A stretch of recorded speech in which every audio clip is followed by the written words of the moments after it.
Nasa top spot ng isang online streaming platform ang unang pelikula ni Direk Alden Richards. Bukas daw si Asia's multimedia star sa mga kritisismo para mag-improve as a director.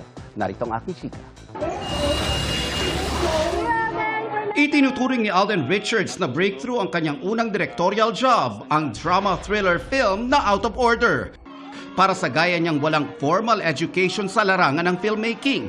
Nagpapasalamat si Direk Alden sa maraming taon niyang naging mapagmasid habang nagtatrabaho bilang aktor.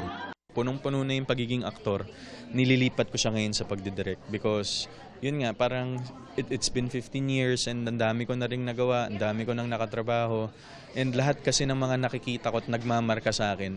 Eventually, nagiging stock knowledge ko pala siya and all of that was applied when I did Out of Order.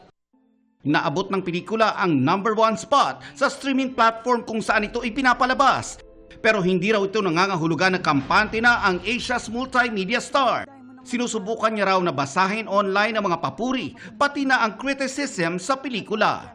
Right now, feedback is very important for me when it comes to Out of Order because hindi naman pwede yung laging magaganda lang yung tinitingnan natin. I take it as good points to learn. I filter and then I take it into account para at least for the next, okay, mas swabe na yung storytelling natin. And that's my chika this weekend. Ako po si Nelson Canlas. Pia, Ivan.